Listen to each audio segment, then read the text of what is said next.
Welcome to Turn to Burn, where we got a guest in the building on today. But before we get to the guest, we need you to like, share, and subscribe. I'm TPZ. I'm B Reezy, and we're gonna jump right into our show. This particular guy that we got in the building on today is an amazing guy. Entrepreneur, artist, rapper, and also short film director. Okay. And this is amazing coming from this generation right now. Coming to Netflix soon. Yeah, am I right? It's coming to Netflix soon on all streams. I'm seeing big things for this guy right now. And guess what? None other but our guest, Devonta Ravizee. Everybody give it up for him. How you feel? What's happening? Yeah. How you doing today, man?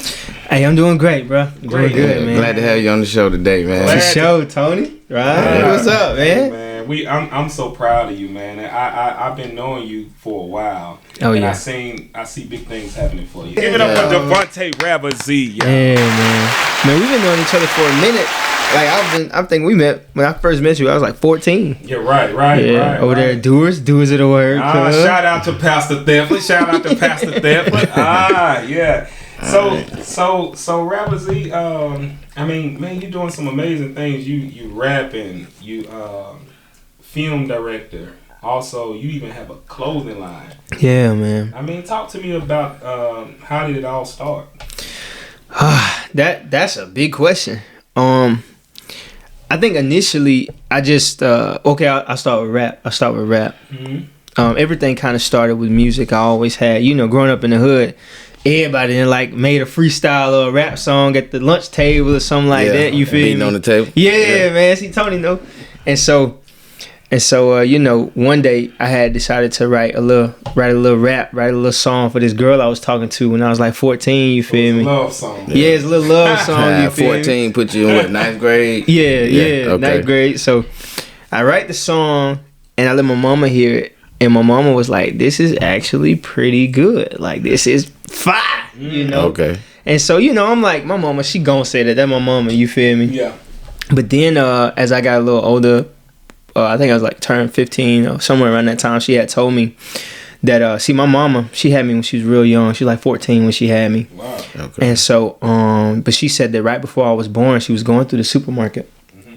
And she was like, I got this baby on the way. I don't know what I'm doing. I'm just trying to figure it out. I'm going to make sure I graduate school, do everything I'm supposed to do. This is my mom talking to herself. She said she was going down the aisle and this lady pulled her to the side. And said, you're going to have a son whose name start with a D, and he's going to be huge in the music industry, huge in the rap industry. Wow. Now, she didn't tell me that until I turned like 15, and I actually start fooling with music. Mm-hmm. But when she first told me, you feel what I'm saying? I'm just thinking like, man, that privacy stuff, that just... I appreciate it, Mom. You know what I'm saying? Did you believe it? No, when she first told me. You didn't believe. You thought she was just pulling your leg? Yeah, I think she just, somebody trying to influence you to make you do better? Not even that. I think what it was is she was just telling me something my old lady told her. You know what I'm saying? And so I stopped. I didn't take it serious when I first started rapping.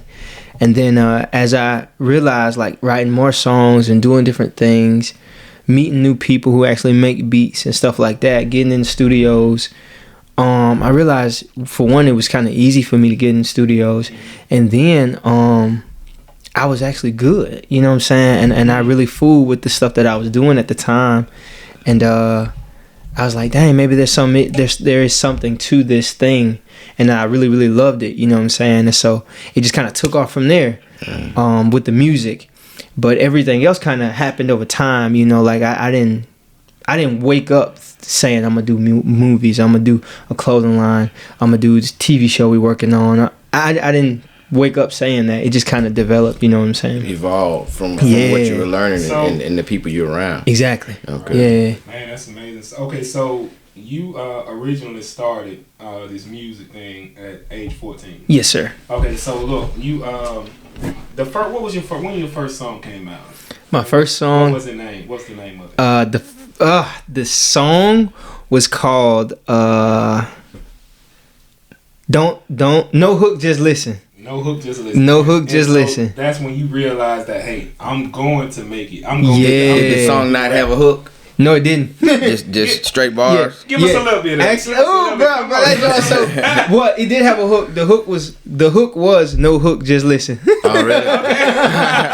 No hook, just listen. Okay, we listening. Come on, let's give us a little bit of it. I don't even remember. No hook, just listen. No hook, just listen. That's all I remember from that song. We ain't gonna put you on the spot like that, man. I don't know what's wrong with it, man. I'm turning a burn, baby. We gonna do it, baby. Actually, the dope thing about that was I performed that song at my first show ever at Walking on Water Church in Centerpoint. So it was a gospel. It was a gospel rap song. I had put it together. They wanted me to get on stage and just show my talent, whatever, and plug me in. I was like, okay, I got this song. I'm finna do it. I was nervous, my first show ever, but I did it and like by yourself. Yeah, by myself, and the whole crowd was just like floored. It wasn't even like a cheering thing. It was like they were silent, and it was a beautiful silence because they couldn't. They were listening to the words, and it was like almost like most people like after the show, what I'm saying, they was like, man, it just took us for a loop that you were so young saying such profound things, and ever since then I kind of like that's always been my style of writing, is just to say something that I believe the Lord is telling me to say. I know that most of your songs is about deliverance. Yeah. It was, so I know you do mostly gospel songs. Well, yeah, I mean, because, people who spiritually understand the gospel and the word, they hear it and they know it when they hear it. I believe that in me, in the life that I live, everything is for the Lord. So whether it's a gospel song, whether it's hip hop, I don't kind of really fit it in no category. I just do what the Lord tells me to do. And what I've been able to like observe in my life, bro, is that a lot of things that we kind of put into a category, sometimes God don't even do that. You know what I'm saying? And it's all just about how you live it and how you move. And so when I rap, bro, I just say what the Lord tells me to say. If you call it gospel rap, that's what it is. If you call it hip hop, that's what it is. If you call it trap, but I'm going to say what the Lord has told me to say, regardless of whatever label you put on it. Man, that's deep. How many albums have you put out now? 5. Well, I ain't even gonna say album. I'm gonna say just tapes.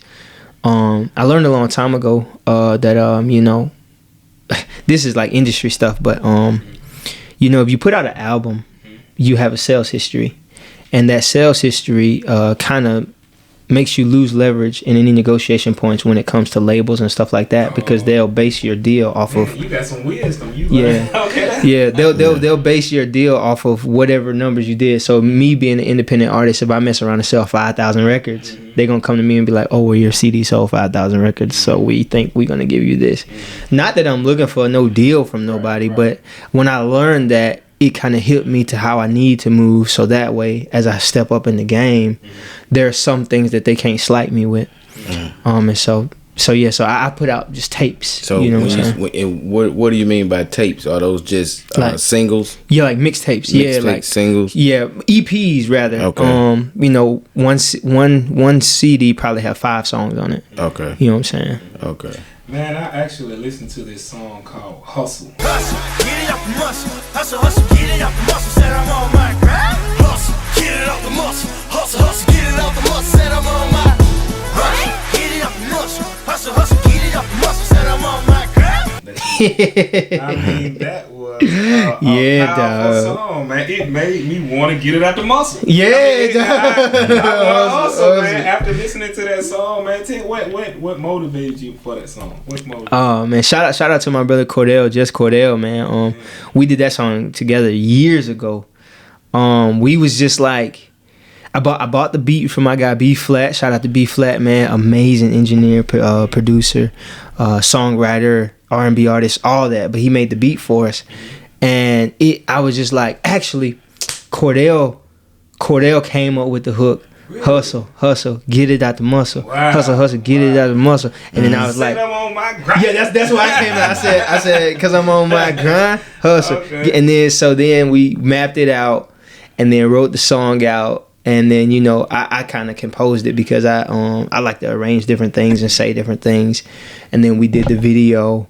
And then it did what it did, you know, like people all over the country have heard that song, man. Yeah, I was looking at some of the comments, man. It was just, people was amazed at it. Bro. They was shocked. It's so wild, bro. I actually, somebody hit me up the other day and see, we made that song years ago, but they were saying, bro, I listen to that song when I work out in the gym. Yeah, and I'd be like, it's gonna give you that kind of vibe. Yeah, you know. That kind of vibe. I thought that was dope. Dope. Yeah, because I can't lie, I usually listen to some Rick Ross. Yeah. Push you to the limit. You know what I'm saying? But I can work with hustle though. You know what I'm saying? Yeah. I can work with hustle. You know, and man, it's so powerful to listen to an encouraging song. You know what I'm saying? That's not you know real down. Yeah. But I got a couple of questions about the industry. Okay. Why do you choose to be an independent artist, or opposed to trying to get? Are you, like you said, you're not trying to get it on a label? Yeah. Yeah. Why do you choose to be independent, or is that just what's going on right now, or do you plan on getting with a label, or what? How do you plan on going about that? Oh man, that's a dope question, bro. I appreciate that. I honestly, I'm learning as I go, and just thanks be to God, bro. He's been putting people around me that can teach me all the stuff that I need to know and guide me in the right directions.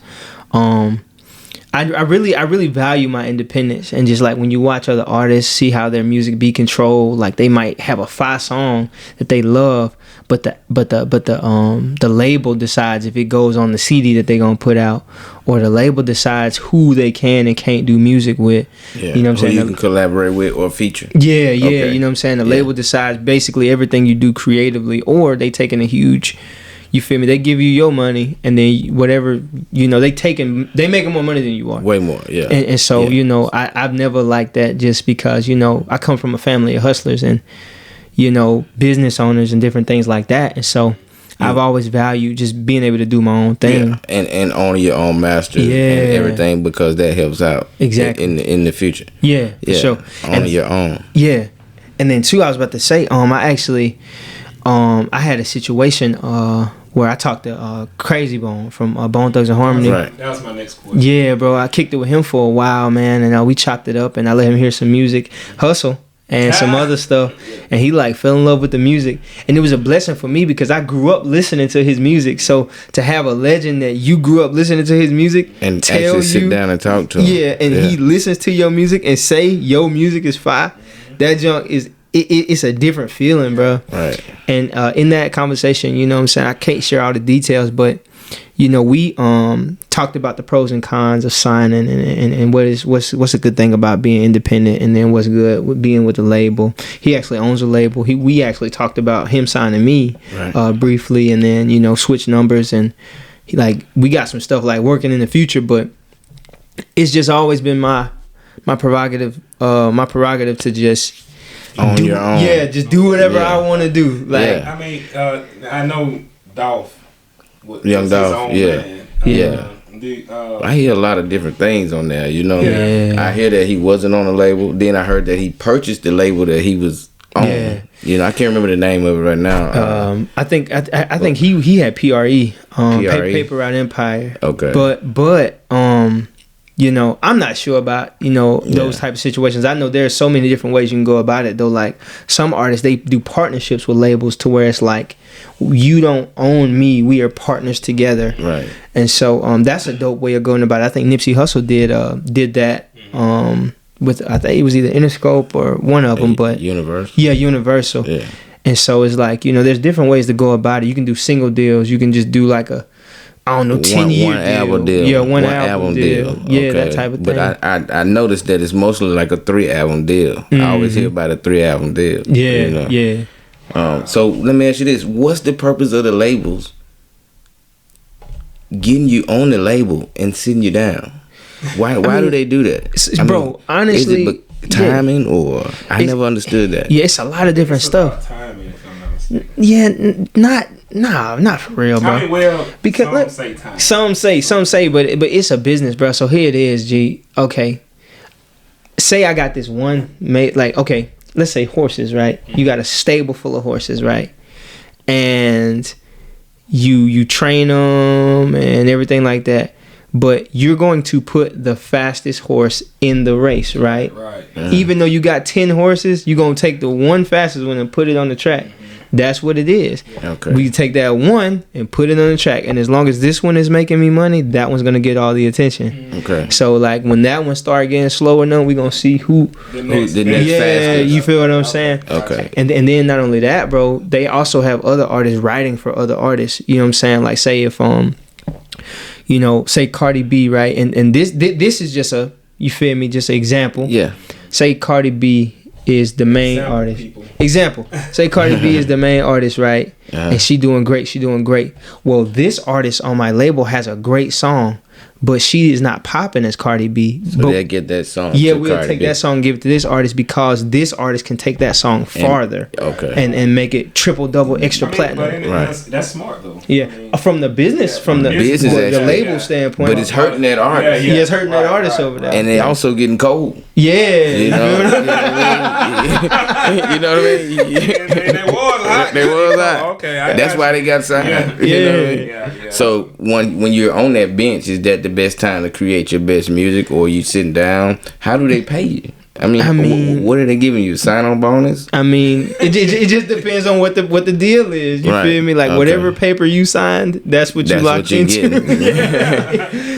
So you actually was pretty smart on not signing. Yeah, because I've had a couple offers to be signed and stuff like that, a couple labels, but the first offer I got to get signed, my mama actually turned it down. I was 17, but I was crushed when she did that jump. Right. Because my first you was ready time, to take. yeah, bro. I want something. What was the amount? Do you know the amount? No, it wasn't even no amount. It was just like, here's the paper. You feel what I'm saying? And I'm just like, bro, I'm finna sign, nigga. Like, She did, right? yeah, you know. It could have had all zeros on that. You probably right, bro. No commas. Mama said no, and then I'm like, Mom, but I'm 17, finna get signed. Like, bro, I'm here. Right. But my mama, she knew best. And then another thing my mama did that was so great. Saw potential. Yeah, bro. I remember I did the X Factor when I was like 18, like the next year. You know what the X Factor is? Oh, yeah. Is that a show on TV, right? Yeah. I've heard about it. You was on the X Factor? Yeah. And so I made it to the second round, and then I got like it's almost like. So explain to me what X Factor is again. So you know what American Idol is? Yeah. It's just like another version. Singing or rapping. Yeah, rapping, singing, whatever, whatever, you feel me? And like the Apollo. They let you get in the door? Yeah, like I got past the first round, and then to the second. Wow. And then second round they kicked me out, and I think it was because something I said. What did Ravizee say? What did he say, man? I did no hook, just listen. Oh. Yeah. Okay. Just listen to me. Listen to me. Yeah, and that song was a little tough. It was a little tough. Because and that was at 17? I was 18. 18. 17 or 18. I don't remember, bro. Okay. I'm gonna be honest, but I was there, cuz. Check the credits, D. Check the credits. But yeah, man. Wow. Yeah, we gotta go. So you did that on a rap song. So everybody's doing their own thing, singing, rapping, whatever they do. Yeah. Okay. Kind of like the Apollo. Yeah. Right? It was so wild, bro. Like, it was one of the crazy experiences in my life because I had never been, because it was in New Orleans. So I'd never been to New Orleans at this point. So I go there, bro, and I'm looking around and like, dang, I don't even want to say this, kind of crazy because it just threw me off because I was so young and this was my first time seeing people do like this, bro. It's this dude, cuz we stand in line and it's like, crazy, man. No, it's thousands of people everywhere. It's this guy in the chicken suit, this guy with a purple pimp suit on, girl, she butt naked out here, nothing but like 2 quarters in the cracker chip, getting ready to go up there and sing. And then right beside me in the other line right here is this big old buff dude, like huge nigga, bro, white dude with a mohawk slicked up.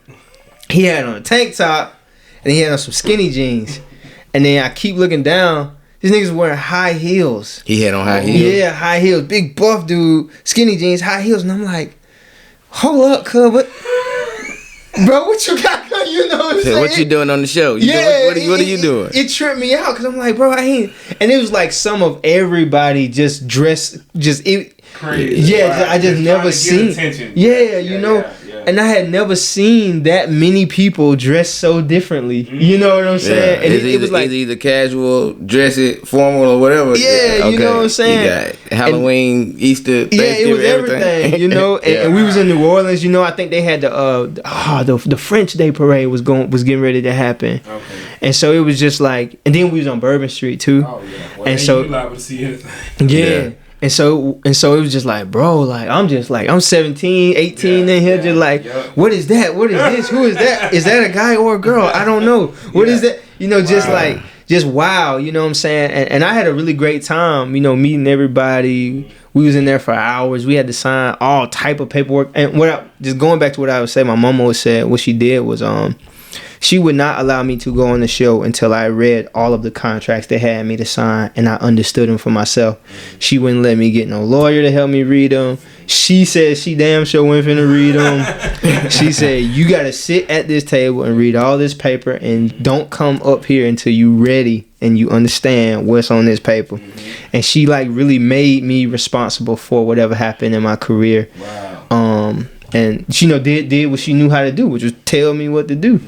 And then, you know, smart lady. And I understood it, and now it carried into my life where I am now, because I do contracts now for other people, and I got people signing contracts, and I have to sign contracts for other businesses and different things. And so what I should have went to school to understand, I understood because my mama made me take responsibility. And so, you know. So let me ask you this question. We're going to fast forward just a little bit, because I know the rap game. You did the rap. Now you are into filmmaking. Okay. I mean, and that's a huge deal. Yeah, man. Because first of all, you don't see many minority guys producing and making films these days. And then you're young. Oh, yeah. So what inspired you to do that?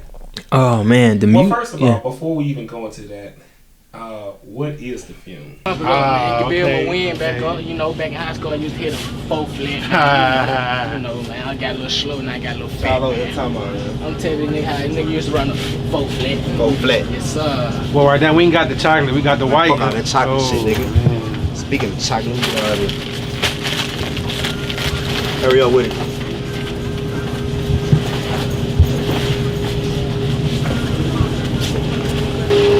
Yeah, take me out so long. Oh, what the hell y'all doing?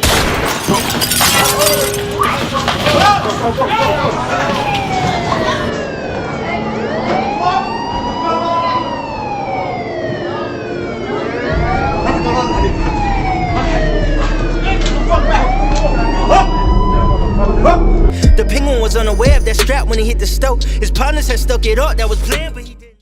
Okay.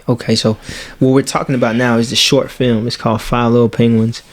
It is a story based off. It's a summation of true stories that have happened in Birmingham, and basically we're saying how we are all more connected than we like to believe or even think.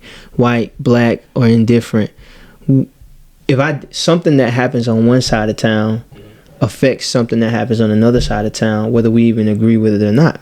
Case in point. I live in Centerpoint. Used to live in Centerpoint. I live in Eastlake now, but used to live in Centerpoint. And when I was in high school, some guys from the school used to always rob the Domino's on the Parkway. Stick up kids, you know what I'm saying? Rob the Domino's, and then they'll catch the delivery dude out, and they'll rob him. You feel what I'm saying? Man, what, bro? They used to do cut dirty, and so because of that, what the Domino's did was they stopped delivering, and then they closed the shop, you know what I'm saying, at a certain time.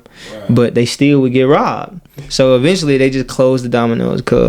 But what that happened, like, because that was happening, every pizza place within like a 30 or 40 mile radius, they will not deliver food to that area. Right. And not only that, if like they also closed their hours earlier. So like they used to stay open till like 8. Now everybody closing at 5, and that was before Corona. You feel what I'm saying? Yeah. Can't get no pizza. You feel what I'm saying? And that's the thing. Like, because these young men chose to do what they did, now everybody in this entire area can't get no pizza delivered to. You feel what I'm saying? Right. And so that's like showing how the decisions we make really affect a lot of people, whether we understand how or not.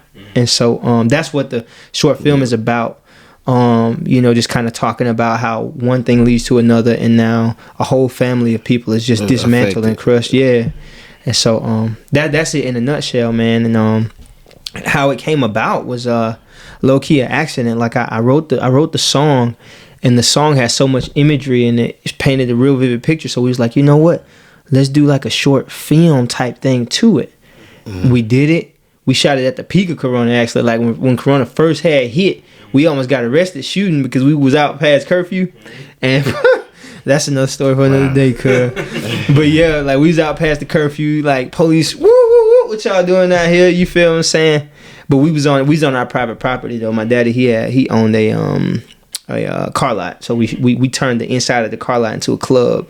Like took out all the stuff and then put our own lights and everything up in there, and then made it look like a club situation. Had a DJ table in there, boy. And then we filmed the one scene where old buddy got shot. Right. Okay. Filmed that there, and then every other time, we had to film during the day. What'd you do at the store? You said what? Where'd you do the store? Oh, we was at Triple T's in Woodlawn. So. Oh really? Yeah, bro. Oh wow. So like we got. You in the hood, like everybody know everybody know you. You feel me? So it's easy to get characters or actors in the video. Well, yeah, because we had already had that preset, but I'm talking about getting the places to film at. Okay. In the hood, like my cousin, he knew the lady behind the counter at Triple T, so she let us film there. We used my mama's house for a couple scenes, different things like that. But when we actually moved from the short film, once we completed that, we had to up the ante and go bigger for what we're doing now. Right. And so this is where we at now, man. Which is moving forward. Yeah, moving forward, man. I'm proud of that. Oh, and before I keep going, like bruh, the short film did stupid crazy good. Like we actually did a premiere, an online premiere. Because it was Corona, you know what I'm saying? Mm-hmm. And we realized, when I say we, I mean me and God, because he's really the one who leads me. So when I say we, I mean me and God, but it's really just me. I'm the only working member in the brand. But we had realized that YouTube is gonna get paid off of my videos I put out before I even see a dime. Right. Like, and I'm like, we was on set for like 19 hours sometimes. Like one day we did 5, one day we did 6, one day we did 19. So I'm like, all this hard work, all this dedication, bro. YouTube gonna make a killing off my video before I even get a penny. Wow. And so I was like, let's try to see how we can shake up that algorithm. And so we did a online release linked up with Ticket Leap. And we was able to sell tickets to the premiere, to the online premiere. We did stupid crazy numbers on ticket sales. And then when we released it, we got over 100,000 views on YouTube. But we made the money before it went up on YouTube. Okay. And so, Oh, that's smart. Man. Yeah, bro. Yeah. So after we ran that play, we was like, okay, we got it. Like, you feel me? Now we finna make it turn. Yeah, on everything. Wow, okay. It's some big knowing your craft. So with that film, is that because I know that you as a gospel artist, is that incorporating some kind of message in there? Oh yeah, bro. Like everything that I do, everything I do revolves around the Lord. Like it is in Him that I live, move, breathe, and have my being. Mm-hmm. Everything, whether it's like me being married, to me making music, to me doing movies, to me doing whatever. If I blow spit bubbles right here, everything I'm doing is done to give God glory until I leave this boy. How I raise my kids, that is giving God glory. So, I don't necessarily call myself a gospel artist because of the connotation that it has in this country. Okay. But, you feel me? Yeah, everything is about, because I think if you listen to the last bar of the song, I say I did all this stuff, everything happened, but I realized that I made it through all this stuff, and it wasn't because I was smart enough and I was able to figure out algorithms and I was able to do this and do that. It's because of the grace of God. The grace of God, bro, is because like I'm just somebody who God saved. You feel me? Because a lot of my partners, they not here right now. You feel like, and I ain't talking about just not in this room. I'm talking about dead, cause like they gone. Yeah. I know, bro. I don't know if you. I ain't gonna say his name because we on camera, but you remember him, Big Dog.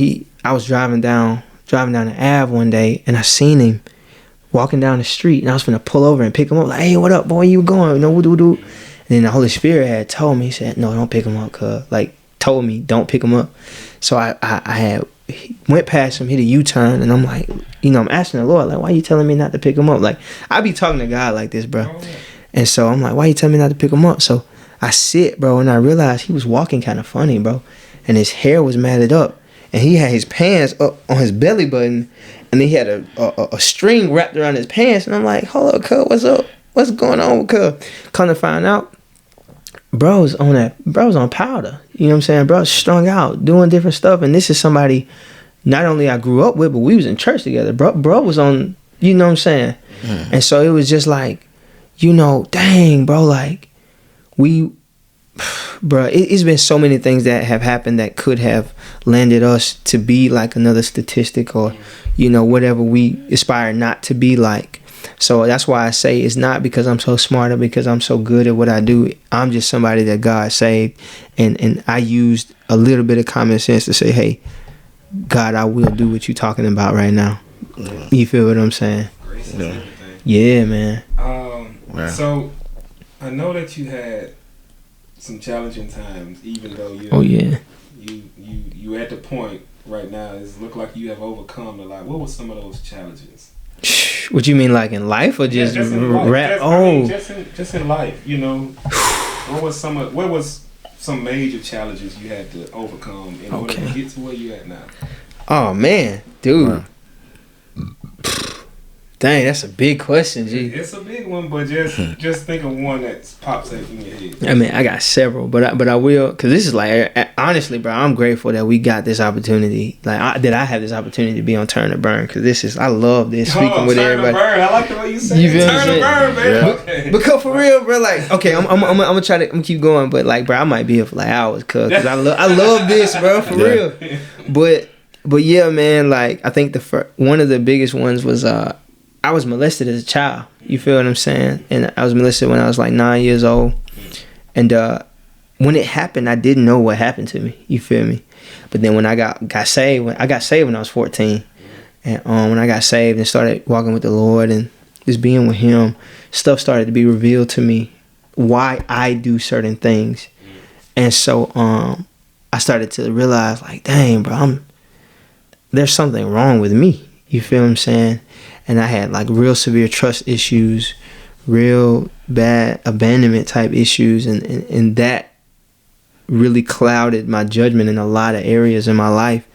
And so the biggest thing for me was like acknowledging those things and then being man enough to confront them and do something about it.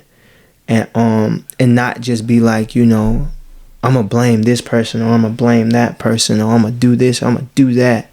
Once I was like kind of, and I'm still doing it today, but once I was able to just confront that man in the mirror and be like, we just not going to allow, I'm not going to allow you to make bad decisions just because you feel this way. Right. Mm-hmm. And when I was able to do that, here we are. It changed your perspective of life. So how long did it take you in order for you to overcome that? Because obviously you had to forgive. Yeah. You actually had to move some things out of the way. So what was that process like?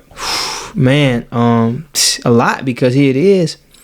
That was actually a generational curse in my family. You know what I'm saying? Like, you know, my aunties experienced it. My mom experienced it in a way, and just like, you know, kind of passed down through generations. Right.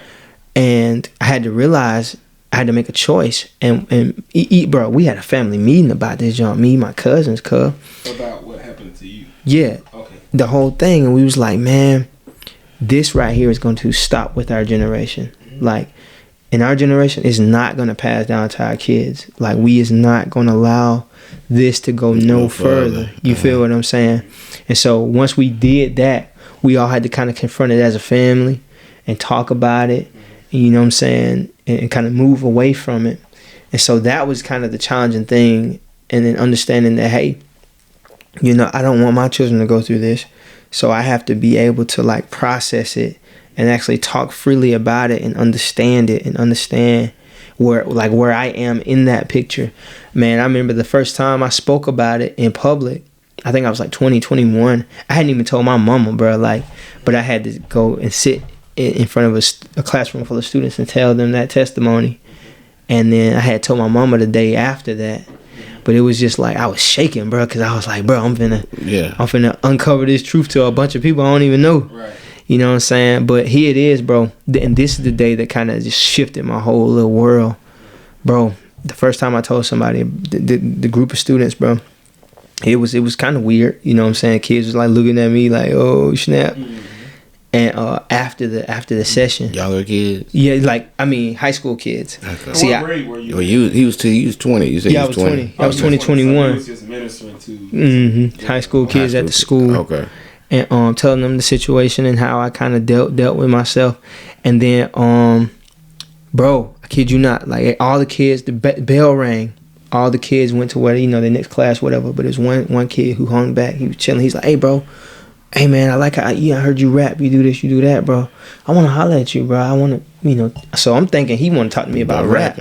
So he's like, yeah, after class, I like, catch me in the hallway, shoot. And then, so we talk in the hallway. He's like, bro, he's a big football player, like stocky, built dude, right. Dreads like Ryan, you feel me? Yeah. Like big dude. And so he said, hey, bro, the same thing happened to me. Wow. You feel what I'm saying?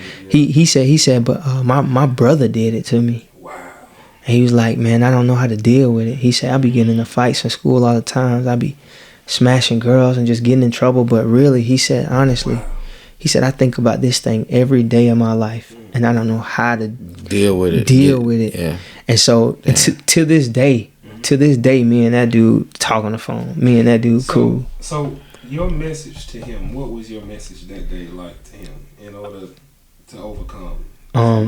Honestly, to be true, I told him this. I said, it's gonna take a minute to overcome, because you have to understand what happened to you and how it affects you.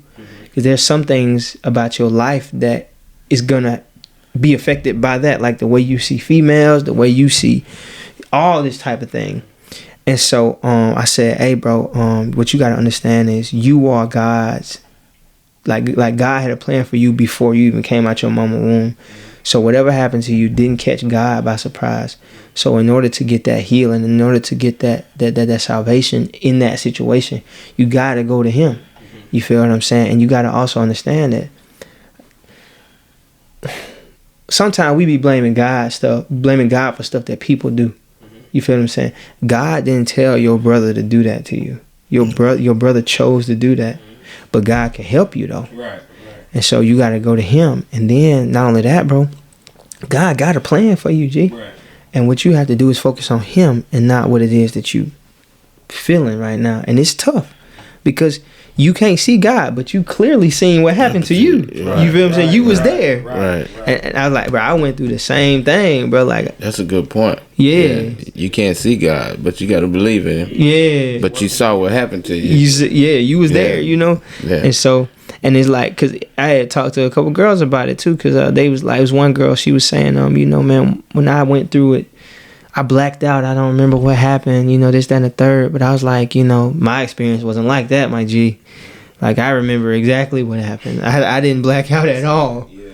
And so, I was telling them, like, man, it's just about knowing. You have to ask God to reveal yourself to you. Because sometimes what we'll do is we'll like, man, I like that. Yeah. Say that again. God has to reveal yourself to you. Because what we'll do is we'll like put like on a protective shell. You feel what I'm saying? And kind of a whole wall to kind of hide ourselves, hide our vulnerable self from everything that kind of happens to us in the world. So much so that we actually forget who we are.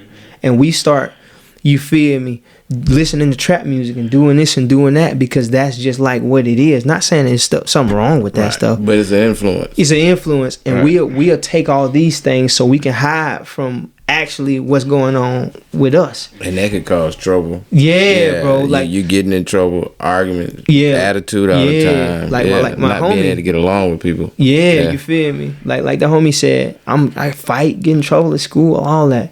That was because he was hiding from dealing with that pain. Yeah. And so, you know, once you stop hiding and once you, and that's what the devil does, bro. He deals in secrecy. What he does is he gets you to cover it up and cover it up and cover it up and cover it up so much so that like until you explode. You explode. Yeah. And you, bro, oh God, G, I'm gonna tell you guys this, bro, because this right here is something serious. Like I got a scar on my ear. Me and my dad got to fighting, bro. He cut my ear open. And it's about some bread, man. I had spent a whole lot of money and misunderstanding basically. And me and my dad got to fighting, bro. I exploded. I blew up. And in the moment when we was fighting, I wasn't even mad about what I was mad about, the money that I had just lost. I started talking about like everything that I never told my daddy about. I started talking about stuff that happened in high school, talking about, you know, I wanted him to come to my wrestling matches. He didn't come. You know, I'm doing everything by myself with the rap. I'm paying for my own studio time. I'm this, I'm that. Woo, woo, woo, that's woo. what all was balled up. Yeah, you feel me? Right. And so it's like, sometimes like me and my pops could have had a real loving conversation and got closer together if I hadn't been hiding. Yeah, if you had been released. Yeah. But it was just like stuff building up. And then, you know, black people, man, see me especially, I came from a generation where you don't challenge your elders. It don't matter if they wrong or right. You better not say nothing. Yes, you feel me? Yes sir, no sir. Yeah, yes, you feel me? And 10 times 10 with me because everybody was hustlers. And so it was just like, don't say nothing. Don't, you know, woo. And now I'm grown. You feel me? I'm a grown man. I got a wife and a kid, and she pregnant with another one. And it was just like, oh, man. You feel me? Yeah. You know what I'm saying? No, I'm saying that's where I was at that time. Oh, okay. Right. And so, you know, because I got 2 babies. And so it's like, you know, it blew up. And then here I am. You know what, daddy, man? You ain't never did this. You ain't never did that. You a boo boo boo boo boo. You a woo woo woo. And F this and you and do. And next thing and my dad just like looking like, what you yeah, you know. You never knew none of this. Yeah, because I never said nothing. And it got ugly. But there was healing in that moment. Because had we never had that falling out, I'd have never said none of the stuff I said. Right. And we could never like attack those issues. You feel me? But that's what happened though. Like you say, when you explode. Right. And so we as black men gotta learn how to deal with our emotions, and also, like you say, ask God to reveal you to yourself, because a lot of times we just be walking around. Yeah, because I believe us as black men have a hard time opening up. Oh yeah, and letting our true feelings out. You know, because we told not to. Yeah, you feel and my dad always told me, put your feelings in your pocket. On everything. You know what I mean? You feel me? You know, put your feelings in your pocket and keep going. On everything, and that's you know. It's bad training, you feel me? Because we as men, you know what I'm saying, we have to learn how to control 2 things in order to be successful in life, I believe. And that's, you got to learn how to control your emotions, and you got to learn how to control your penis. If you can control those 2 things, bro, you might make it. Yeah, you feel me? So let me ask you this, though.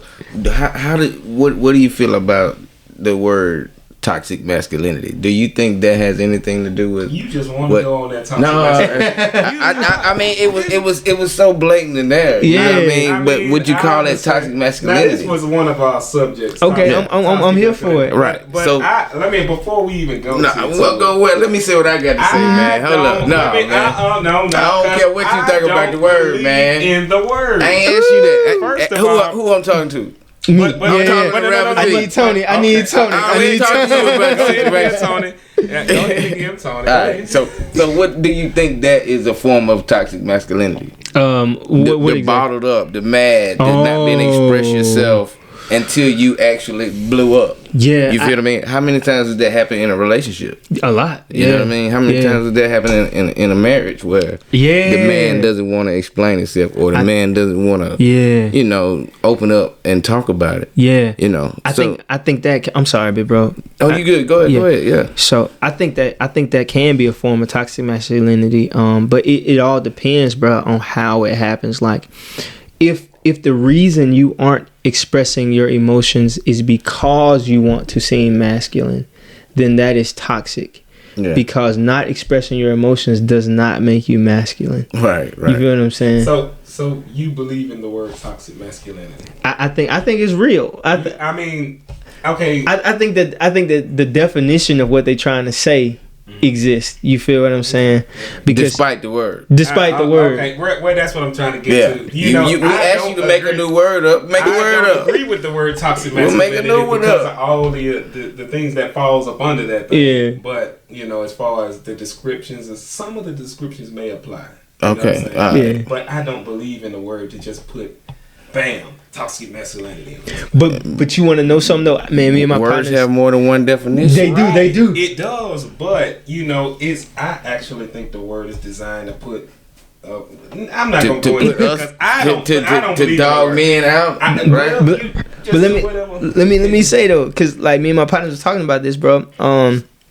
It's like now, it's like what people are doing with just words in general is like they're stretching the definition of them, and they're like trying to make things mean whatever they want it to mean for them like in that moment. You feel what I'm saying? Same thing. Wait, what? The Bible. Yeah, they take scriptures and twist and stretch them. To make them flip them. Yeah. Mm-hmm. And so I think that part of but that. But it's still that scripture though. He's the one that stretched. Still Proverbs 3:3 or whatever. despite whatever. Wait a minute. Proverbs 3:3. What is Proverbs 3:3? I don't know. Don't ask me, bro. I know 3 and 5 and 3 and 6, but I'm trying to figure out. I don't know what 3 is. Okay, we're gonna have to look that one up. But yeah, that is. I mean, I guess to a certain degree. This guy liked the word toxic masculinity. I don't like it, man. I just see a place for it in society. Yeah, because it's a real thing, though. And it's bruh. I know females who have toxic masculinity. What's the name for that though? That's what I'm trying to let know. Toxic femininity. No name for this. Right. Toxic femininity. So this is actually a made up word that is just floating around, and nobody really know the real definition of this word. I tried to do the research, and it talked about this word came about in the 80s from this psychologist or something like that, but. When I started doing the research, it just didn't make no sense. You know what I'm saying? So I just put a pause on that. I don't want to discuss that because it's not making sense. It's not lining up. Like ADHD. I don't believe in that because, kids have that problems. You know what I'm saying? They bounce around from water. I mean, that's what they supposed to do. You know what I'm saying? But to be able to put them in one little box, that's a problem for me. But anyway, we're not talking about that. We're talking about Devonta Ravizee, the filmmaker. Right. Sure, you know what I'm saying? He want to talk about toxic masculinity. So, but he feels strong. I don't like that toxic masculinity, man. I don't like that. Oh man. Okay.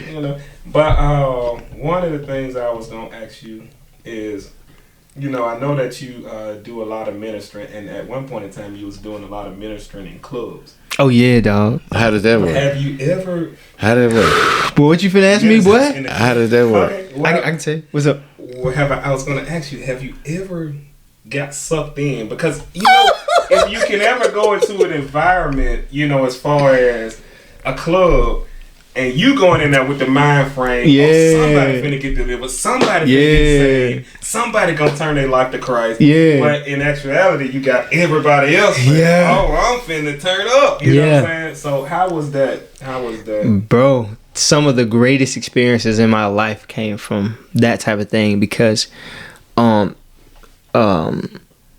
I got to see the Holy Spirit really be the Holy Spirit. Like how they say the earth is the Lord's and everything therein. You know what I'm saying? Every knee shall bow, every tongue shall confess, bro. And I got to able to see like the Holy Spirit come into a room and do whatever he want to. It don't matter if you know what I'm saying, niggas smoking good gas or, you know what I'm saying? Bro, I walked in the club one time and a girl I went to school with, they had her in the closet doing cocaine. You feel me? It was her, like 5 dudes, bro. You know what I'm saying? I opened up for the chat.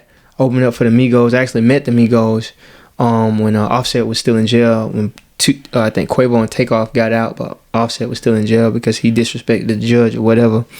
But I was able to meet him doing that type of thing. And to answer your question, in the club, I never got sucked into that because I had like a one-track mind and representing God meant so much to me in that moment that I didn't want to like mess it up because these people they hear me like I'm talking about they playing all type of music up in there, but I know how to rap and I'm good with people and stuff, so I get on the stage and I can rap. And they be like, dang, what they nigga talking about? Oh, snap. Right. You feel me? They more or less trying to feel the beat. Yeah, you feel me? And so, you know, I'm talking about, bro, people got saved. Like, I remember me and Cordell had rapped at one time at, I think it was a 7 Lounge, bro. We shut that boy down. Big dude, big tall nigga, bro, like 7 feet tall, had a loud ass orange shirt on, like he was a crossing guard or something. You know what I'm saying? And bro was like, hey man, I like what y'all was talking about. But come over here for me right quick. He was talking real rough, so I'm thinking like, hold up, cuz, like this nigga might be trying to trying to hit a lick or something. So I ain't want, you know what I'm saying? I wasn't finna let bro go over there by himself. So I'm gonna go with him, you feel me? So he's like, hey man, you know what? Let's go in the bathroom. In the bathroom? Alright, so we walk in the bathroom with him and he say, hey bro, what y'all was talking about on stage, I want that, bro. Like, how we get that?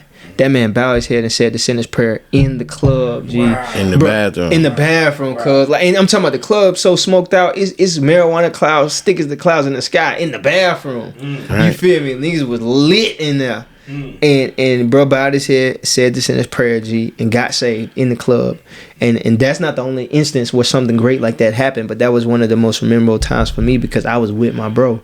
You feel what I'm saying? And shout out to Cuz. I think we finna do a versus coming soon. But yeah, bro. But yeah, like that was a real dope moment. And so I never slipped into any type of sin when I was out there because I wanted to represent God well. Now the church, that's a different story.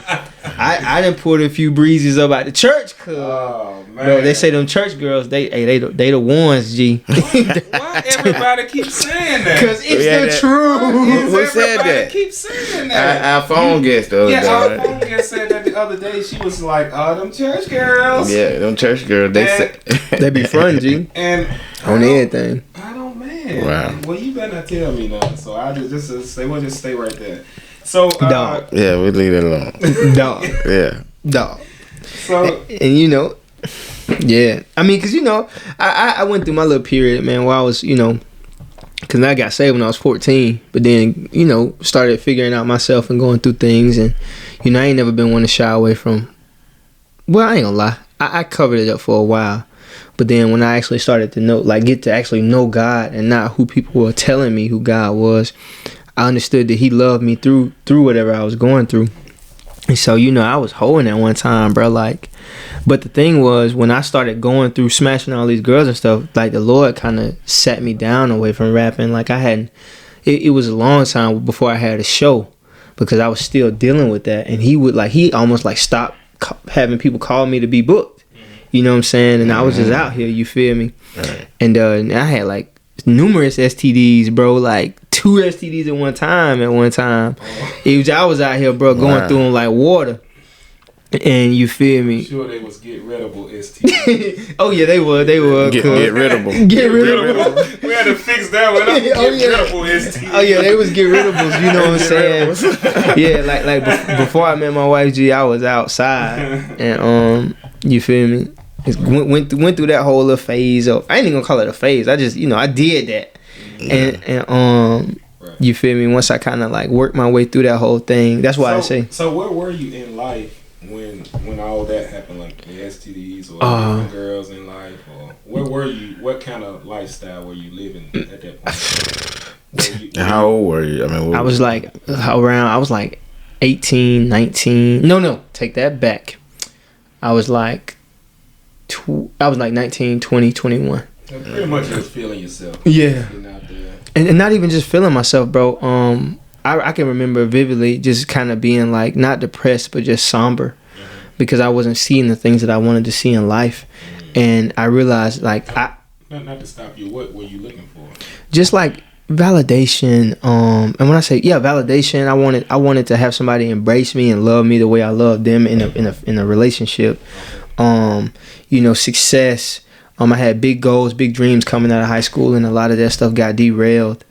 And I just was like, you know, just kind of had broke up out of a long relationship I had, you know. And then so everything was just like kind of, you know, messed up for me because everything I had planned didn't work out, like none of it. And so, you know, I just was really just going through my little emotions, and then that's when I realized that sex was a coping mechanism for me. Like some people got, you know, drugs, some people they like to shop, whatever. Sex play was, games. yeah, you feel me? But sex was my thing, bro. Like I call up a girl, bro, and just be like, hey, what's up? You feel me? Or after every show, I remember after every show, I go get me a hotel room, and I have like a whole bunch of numbers in my phone. I call a girl. With church girls. Oh. Okay, in the phone, in the phone, I say right. But about 3 or 4 girls, about 3 or 4 church girls in the phone. What that I knew of, you feel what I'm saying? Because they probably went to somebody's church. We in Alabama, so they went to somebody's church somewhere. Yeah, you feel me? Somewhere. But yeah, man, I had them all on my phone, and then you know I just like call this one. Hey, what's up? Come see me. If she couldn't come, I was like, you know. But she was like, I'll come see you tomorrow. You know, whatever. And then if she couldn't come, I called the next one in line. Until one of them came. She came. Yeah. And I just did that, you know, over and over and over until it got old, or you know, so I like until the Lord told me, it was like, okay, we done playing this game. Like, let's just, so what was it? What was it? You know, leaving that lifestyle, going to marriage, and now that all that stuff is to a cease, and now you're more stable. And how is that now? Is different. Let me tell you why. Because I had found out that sex was a coping mechanism for me. And check this out, dog. Like once I like started coming out of that lifestyle, I remember I had chlamydia. and I had to go get my pill, bro. I took my pill, G, and my body rejected the medicine. Oh, I mean, yeah. So what happened? What happens when it rejected? You gotta go back. get another kind. You gotta get another brand. Yeah. Wait, hold on. So I mean, what, you threw it up? Yeah, threw it up, bro. Like threw everything. Oh, up. stop, because I need to get clarity of this. Y'all out there doing all that crazy stuff. Y'all need to get loaded. Yeah, you do. So your body rejected. Yeah, rejected the medicine. Yeah. Okay. And then to even clarify it even more, like, bro, almost every girl that I've ever had sex with, I hit them raw. Every last one of them. And so that's, man, I'm blessed. Yeah. And that's what makes it even more crazier, because, bro, you know where we at, bro. You got the minimal out of the yeah. You feel what I'm the saying? very bare minimal. I would have could have been. But that's nobody but God's grace. Exactly. Yeah. Exactly. So you should feel super blessed, bro. I am. I could have had a couple baby mamas, and then I was actually talking to my partners and my wife about this the other day. I was like, man, if I had got any one of them other females pregnant, G, you wouldn't be in the boat yet. No, dog. I know it wouldn't even be a boat, right? You'd be out there with the paddle. He wouldn't even be out there with the paddle. You know what the man with the ball that's out there in the sea? What's that little movie called? He'd be like, Wilson. Castaway. Yeah, Castaway. He'd be like Castaway. He gonna have to. Oh, that's a bad situation. Bro. It is, bro. Wow. Yeah. Hey, but come on, tell us about that married life. How it blessed you and all that. It blessed me because, for one, like, the Lord knew what I needed at that moment. But so that's what I was getting ready to go to. I had chlamydia, and after that, my body rejected the medicine. Had to go back get another situation, and got it. You know, my body did right, cleared me up. Right after that junk got cleared up, I met my wife. Wow. I ain't know she was my wife at the time, because I was telling her, like, bro, I ain't trying to date nobody right now. I'm trying to get my junk together, cuz. But she stuck around, you feel me? And then the first time we actually hung out, the first time we actually talked, for real, she asked me to go to Walmart with her to get some milk. Mm-hmm. Asked me to go to Walmart. I trip out every time I think about this. She asked me to go to Walmart, get her some milk. And I was living with my mom at the time, years ago. And so I'm like, man, nah, I just left Walmart. She like, please come just with me get some milk. I'm like, man, all right. So I get with her, we link up, I go to Walmart, we walking into Walmart, G. We get the milk and we get in the line, we walking out, bro. Tell me why. When we're walking out, the girl that I was at the hotel with the night before walked in the Walmart while I was walking out. Yeah, bro. And when that happened, that just like a super clarification. Bro, I gotta get my life together, cuz like, how did this even happen? Like, she ain't even my girlfriend at the time. I'm just going to get some milk with her. but how I walk into this situation while I'm walking with this situation. Right. And it was just like, bro, I gotta do better, cuz. What happened though? Was it bad? Yeah, so what happened is the girl who was walking in, she just mugged me a little bit, you feel me? Because she was walking in with somebody else too. Oh man. And so I was like, she mugged me, and I just kept it pushing. And then, you know, I walked her to her car, went my way, and then the girl that I seen in Walmart, she called my phone. And I was like, I seen you over there, player. You feel me? Hey, do you? She like, nah, that was just my cousin. Like, man, cuz, look, I ain't even tripping, bro. But, you know, on the inside, I was already trying to push everybody off anyway, because I was trying to, like, find myself and get up out of all that, you know? Yeah. And so, through me finding myself and getting up out of that, hanging out with her just really showed me kind of who I was. Like, bro, we just had good times together. I remember, bro, we had went to the park. And we was like, we had a foot race. Like, you know what I'm saying? Yeah. Me and D. Yeah, bro, I'm talking about, and she had, like, bro, we in there running. And then, you know, I realized, like, dang, bro, she took off on me. So I'm like, I want to win, but I still want to act like I'm playing. But I'm like, bro, she leaving me, bro. Like I gotta, like, oh, snap, but still keep, like, a regular face. You know what I'm saying? Like you ain't working that hard. On everything. And so, you know, we was just kicking it like that, man. And it just showed me the type of camaraderie and companionship that I long for in a female. And then this was when we were just kicking it. We were just homies. We was talking about what we wanted in marriage while we were friends. Like, I wasn't trying to date. I can't say where her mind was at, but I wasn't trying to date her or nothing like that. You know, there wasn't no sex going on at that time or nothing like that. Both of y'all were just friend zone. No, yeah, we was all in the friend zone. Like, she won't, bro, she won't. Cause I remember the day, bro, it happened. Like, we ain't gonna talk about that. But yeah, bro, like. Yeah, like we was just kicking it, and we talked about some deep things, just being friends, and that kind of like allowed us to work our way into a boyfriend-girlfriend relationship. And the jump was so crazy because I ain't even want her to be my girlfriend, bro. I was saying, hey, look, bro, I know we hanging out, but we not gonna date, cause like you not finna be my girlfriend. Like I told her that a couple times. You feel what I'm saying? It's a whole lot better when it evolves opposed to being made happen. Am I right? Yeah, it is. It's more what they call it. It's more organic. Yeah. On everything, you right. And so, you know, one thing led to another, and we decided to be boyfriend and girlfriend, and then after that. Did you ask her to be your girlfriend? I'm just asking for personal reasons. I mean, you know. No. Did you ask her, or did she ask you, or what? I did ask her. No, actually, I ain't even asked her. I made her my girlfriend because I knew she wanted. See, that's what I asked. Yeah, you said you made her your girlfriend. Yeah. Okay. Because it was like I knew she was like wanting to be with me and stuff like that. Yeah, I ain't worried about that, dude. I knew she wanted to be with me and stuff like that. But then I was like, man, Lord, what should I do? You know, I like her. She cool. She whoop de whoop. I was like, man, like, Lord, I'm just gonna give it a try. If it don't work, hey, I love like me and you together, Lord. You feel me? Because this was like my first time being in a real relationship. Besides all the other stuff I have been doing. So you just automatic. Yeah, I was committed. Yeah. I called up. I said, look, man. I said, you know, you finna be my girlfriend. And I was like, nah, look, I ain't finna play with you. I ain't finna play no type games. You know, if you got other dudes you talking to, let me know. I'm not set up like that. So let me know what it is. If you gonna be, like you finna be my girlfriend, we gotta be for real. I'm not finna play with you.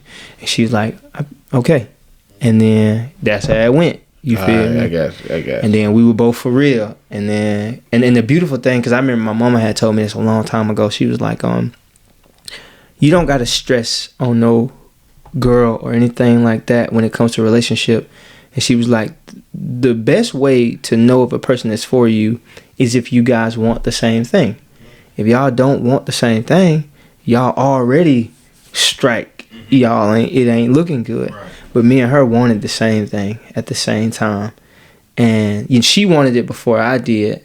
But At least you speaking in relationship terms only. Yeah, boyfriend, girlfriend. Okay. But I mean, like, a good marriage, this type of thing, this type of situation, caring for somebody like this, that we wanted that same type of thing. It's just I wasn't ready to be in a relationship. But when I was ready, we both wanted to be that way. And so once it like lined up, it was just like perfect. And then after that, it was just us learning each other, like actually seeing her flaws, her seeing my flaws, and you know, knowing how to deal with each other and knowing stuff that you didn't know before and all that stuff like that. And then we got married. I mean, we got married when I had proposed to her. She had made me feel like fill out a questionnaire almost, bro. Like, she asked me so many questions. Like, why you asking me to marry you? What you thinking about? Why is you doing this? What we gonna do? How do you feel about me? Where, you know what I'm saying? Just all these different things. Before the yes? Yeah, before the yes. Wow. So I'm like, dang, bro, like, nigga, usually you just supposed to say yes and be happy. You know what I'm saying? Yeah. Yeah, and she made me go through an interview, bro. Right. But it was needed because even after that interview, I realized that a lot of those questions I answered them just out of truthfully. Truthfully, but out of like an oblivious state. Because here it is, there's a lot of stuff that I still hadn't even uncovered about myself. To her. And to me. Like, I had to like righteously get to where God was at for me to see some things about myself that I would be willing to again confront and attack in order to treat my wife the way she deserved to be treated. Not that I was beating on her or nothing like that. It just was like there was a type of love that I couldn't give her until I figured out what I was on. You feel what I'm saying? And once I was able to do that, I'm like, okay, this is where I'm at with it. So this is what I have to do. Now, baby, here you go. This is what's going on. And she had to do the same thing. And so, you know, growing as like a human being, like, helped us see the whole person that's right here and love that whole person, regardless of, you know, yeah, dog. So I guess that's a good state of mind to be in. Yeah, bro, it is, because nigga. Yeah. Here you are younger than me, and you got my mind going. Yeah, bro. It is like that, bro. You know, just making me think about certain things that I hadn't thought about as far as being in a relationship or, you know, being what you doing? Or organic and evolve into a relationship. You know what bro. I mean? And it's God, bro, for real. Like, I can't take no credit for it because he helped me with that. Like, even with the I just had a crazy thought of something that happened when you talk about when you say how many church girls is in your phone, bro. I remember this. Oh God, we gonna let that one. We gonna talk about that off camera. but yeah, man. Like, God really had to help me, and it still is helping me. Just like become a better Ravizee. Yeah, a better Ravizee, bro. Like a better just who he called me to be. I'm getting closer and closer and closer to the picture that he drew in his mind when he made so me. You think you are at the calling that you're here for?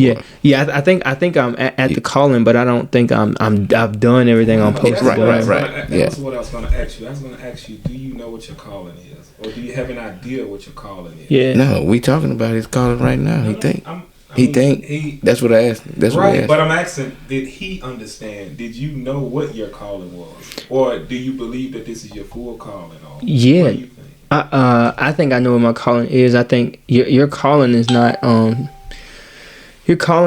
like based or you know, relegated. Let me put it like this.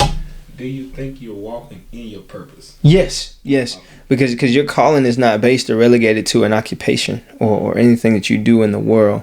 Like, when I wake up in the morning, I know that it is my purpose, my calling to give God glory. Mm-hmm. It doesn't matter what it is that I'm doing. I raise my kids a certain way to give God glory. I treat my wife a certain way to give God glory. I run my business a certain way to give God glory. That is what it is that I'm supposed to be doing on the earth until I lead this boy. But it looks in different ways and different shapes and different forms. And that's where you got to go. Like, that's where you got to follow the Lord. Because here it is. Think about, you remember Moses, right? Mm-hmm. Moses led them boys through the desert to get them to the promised land. But Moses had to make a lot of different choices and a lot of different decisions to get to the promised land. And at the end, when they reached like the front door of the promised land, when they was right there, God told Moses to do something, and he chose to do something else. So because he made that choice, he wasn't even able to go into the promised land. He led them there. He got them there. But he wasn't even able to go in himself because he made a certain decision. And so, like, I think that throughout our life, we have to try to make the best decisions or make the ones that God is leading us to make in order to actually receive the things in our life that he has for us. But Moses was walking in his calling because he was glorifying the Lord. You feel what I'm saying? And people knew him by his God. They knew Moses because Moses knew God. And that's the same thing like how it is with myself. Not comparing myself to Moses or nothing, but I'm saying that people know Ryan because you know God. People know me because I know God. And that is the thing that I think that's what I'm where I'm supposed to be. You feel what I'm saying? And you know, movies and TV and all that music and everything, that's just like a byproduct. Those are the mediums in which I choose to glorify the Lord. But I actually have, like, bro, my business plan is crazy. Like, this ain't even a half. And so you'll see God being glorified in a whole lot of other ways. You know what I'm saying? So let me ask you, tell the people where what can they find you at on your IG, as far as just give them your social media. Okay, stuff. Yeah, for sure.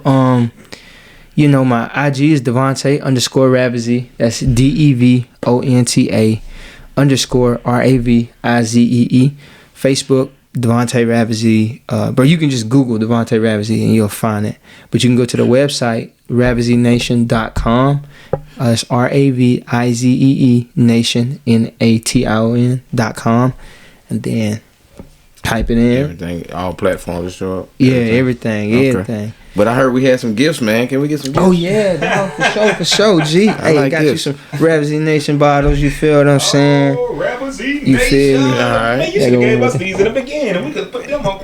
That's what I thought was gonna happen, but it's bottle. Okay. All right, and here is a limited edition signed Ravizee Nation poster right here, G. Ooh, so yes, sir. That poster right there.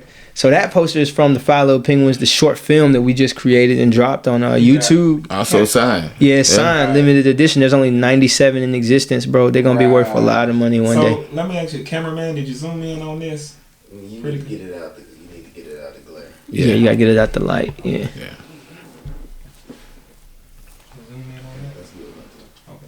Wow, man. So yeah, they're gonna be worth like a lot of money one day, bro. And that's from this short film, the Five Little Penguins. Yes, sir. Okay. Yes, sir. Five Little Penguins. Let me ask you this: what is the barcodes on that for? So you remember when we did the premiere, right? Right. You would scan those barcodes and you get access to the premiere with a special password. Okay. So if you scan this right now, it still works. Okay. It goes to the special premiere of it. Wow. And that's what makes it limited edition. Also with the with the signature.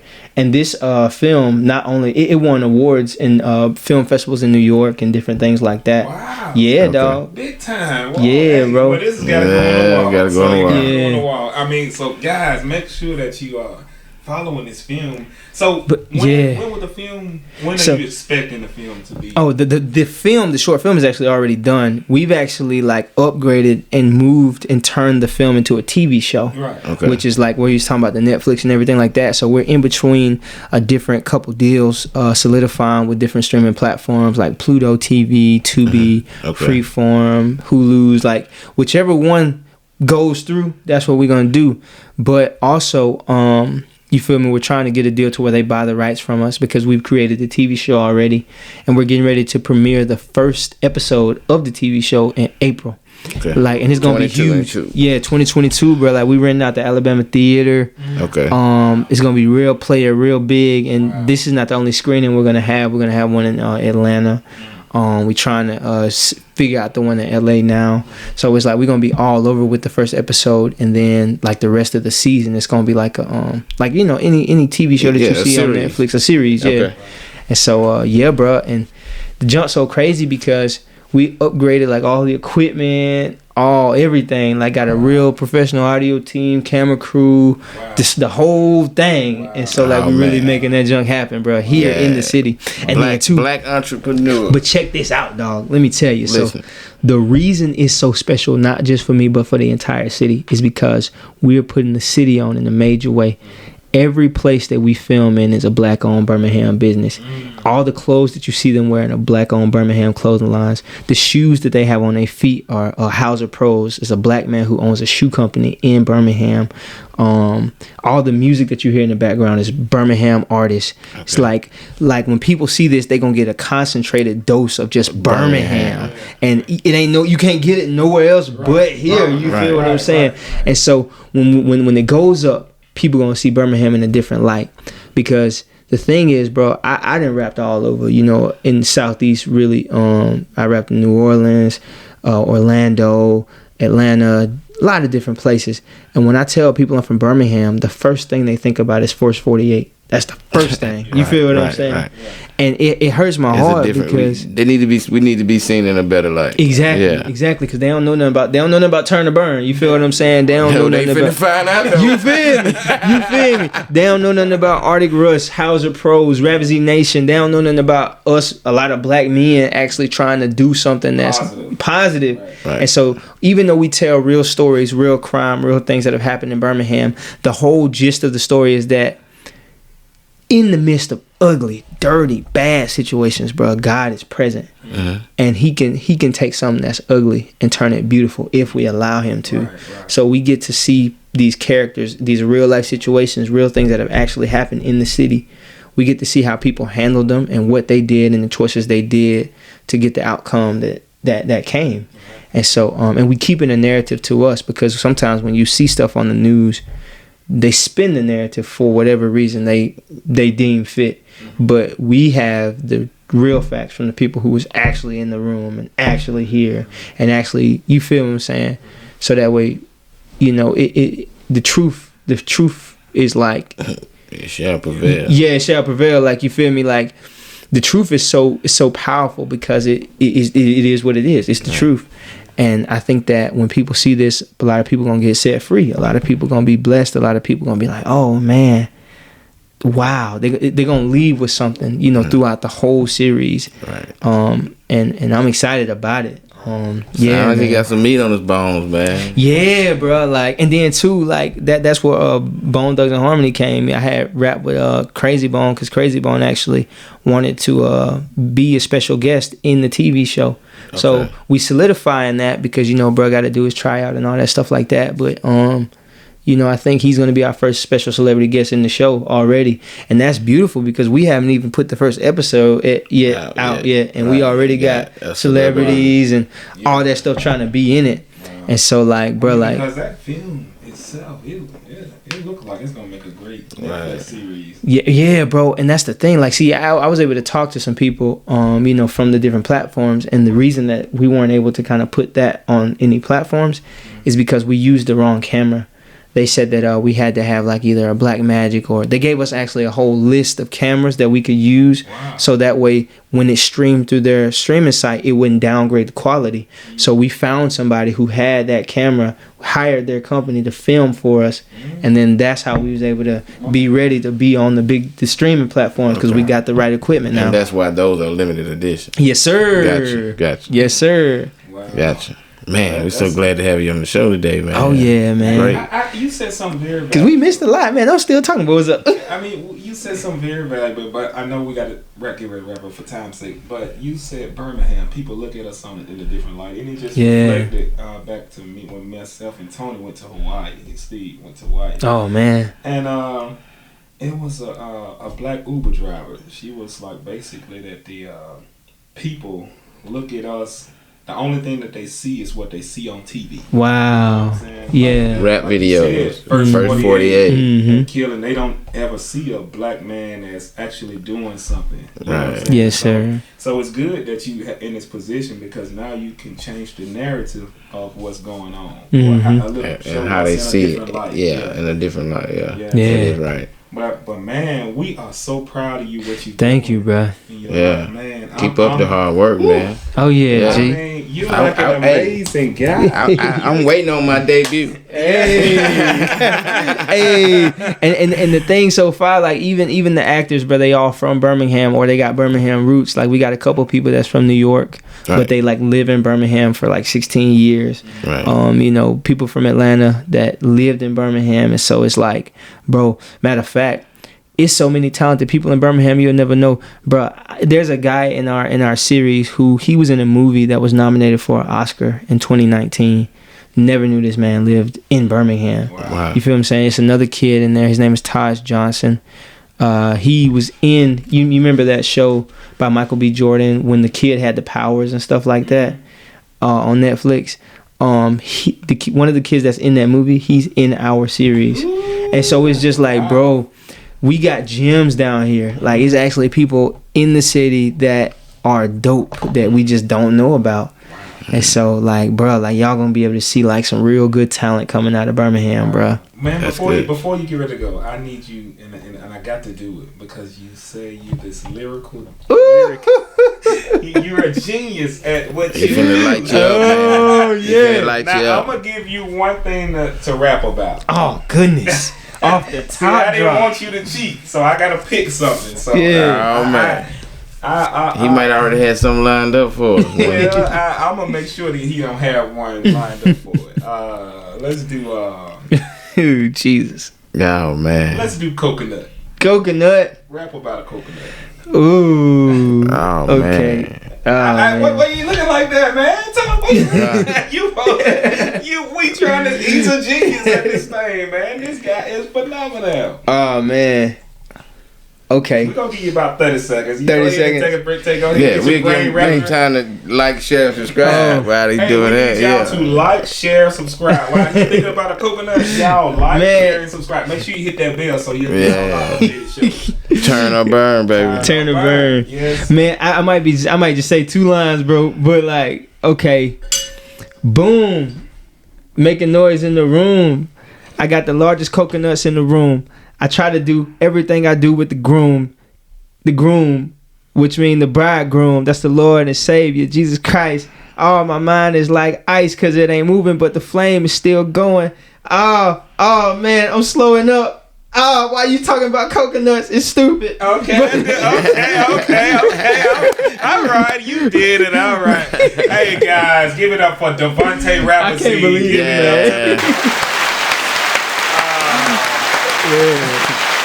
I got the largest coconuts in the room. I don't know about the largest coconuts in the room. We're going to go to toxic masculinity.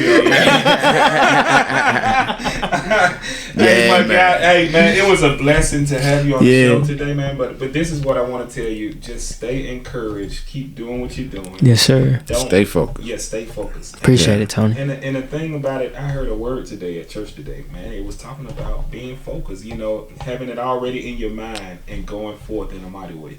So, man, do your thing. Devonta Ravizee, we look for big things happening. Thank you, bro. I do. Appreciate it. Down, man. So, man, hey, guys, like we already said, we need you guys to like, share, subscribe. Hey, can I say one thing? Yeah, I just got one more thing to say.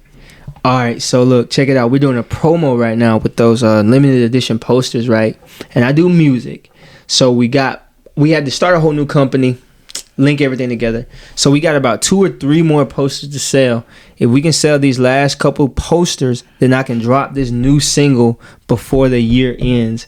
And it's something that I kind of want to give all the fans, you know what I'm saying, for Christmas. So, bro, if you know me, go to RavizeeNation.com. Let me ask you, how much are the posters? They're like $20 plus tax or whatever on the website. And they can find it on your website. Yeah, website, RavizeeNation.com. Okay, RavizeeNation.com. Yeah. RavizeeNation.com. That's how I want to. Yeah, grab that poster, frame the sign, limited edition, bro. And like, bro, we get the posters off, I can drop the single. You feel me? So like, it's gonna be fire. So y'all grab that poster, man. Grab that poster. Y'all hear that? Grab that poster. So is it a way that they can pay on? Yeah, pay online. Yeah, go to RavizeeNation.com. It's RAVIZEE Nation.com. Go to the store tab, and then you go to the frame sign poster. Pay the money. It ships directly to your house, And then it comes with a whole lot of perks, right? Like it comes with VIP access to the premiere that's going to be in April. And the premiere is going to be a gala. It's going to be a suit and tie event. You know what I'm saying? Okay. You got to dress up, get on your good ones. And this is at the Alabama Theater? The Alabama Theater, yes, sir. And not only that, though, all new music that drops, you get it exclusive. So it's like it hits you, it comes to you first before it actually gets on streaming platforms and stuff like that. So yeah, bro, like get the poster, man, and be up on where we going, because we really want to bring the people who get the poster in on the inside, so you guys can kind of see stuff as it unfolds. Turn and Burn gonna be in the building. You feel what I'm saying? Yeah. And then people will be like, you know, when it comes out to the world on Netflix, you be like, oh, bro, I was already on that for that was already out, cuz like you feel me? I was there when you can look for me and Ryan to go ahead and get us a poster, man.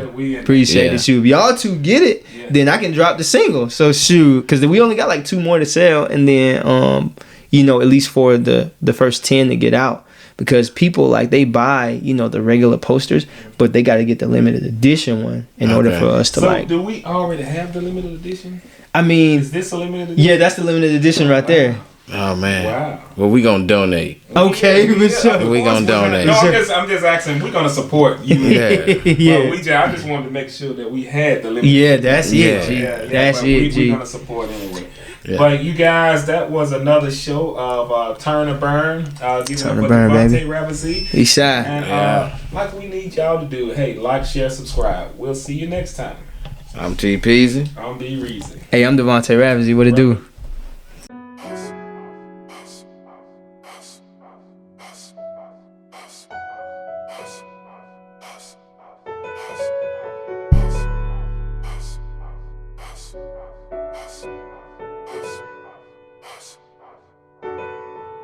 No sleep, whoa.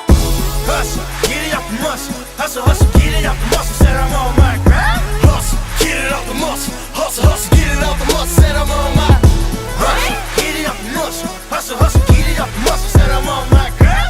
Hustle, get it off the muscle. Hustle, hustle, get it off the muscle. Said I'm on my hustle, get it off the muscle. Hustle, hustle, get it off the muscle. Said I'm on my grind. Hustle, get it off the muscle. Hustle, hustle, get it off the muscle. Said I'm on my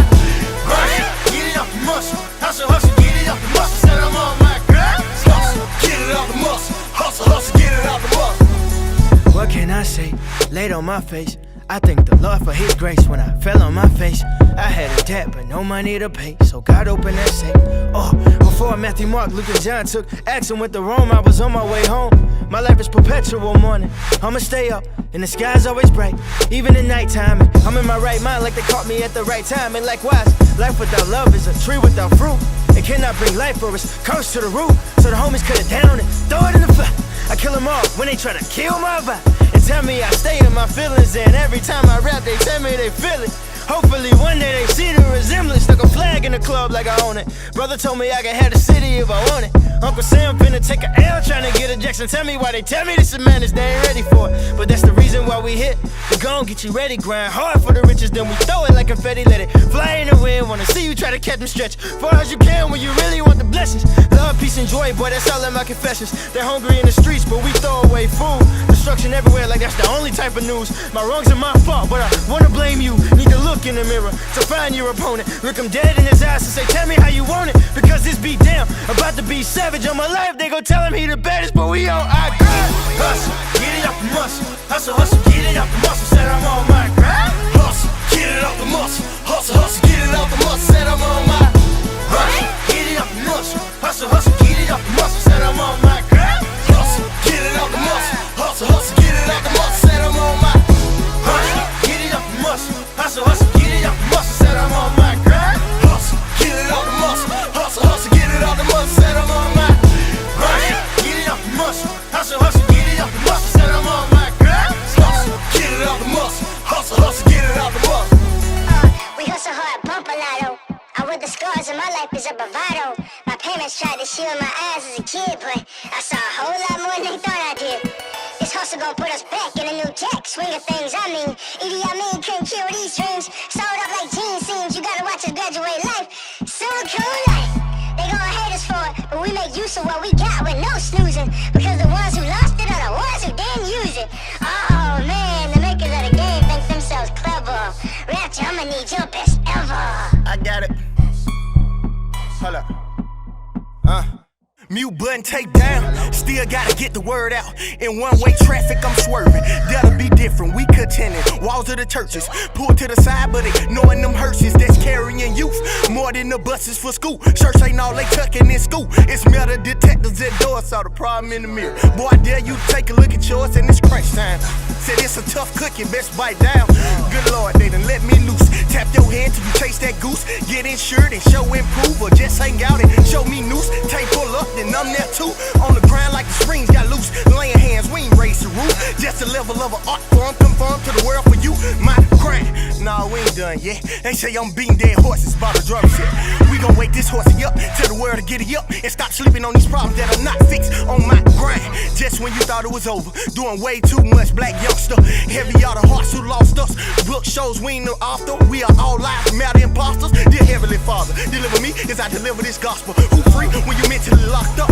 Babies on our heads who dropped us on the ball on civil rights after Rosie was locked up. Who shot you? Who stopped us from being people of a nation? To this day and age segregation, I'm so lost, bro. We all created equal, point blank period. It wasn't no run-on sentence. No street walk. Hustle, get it up the muscle. Hustle, hustle, get it up the muscle. Said I'm on my grind. Hustle, get it out the muscle. Hustle, hustle, get it out the muscle. Said I'm on my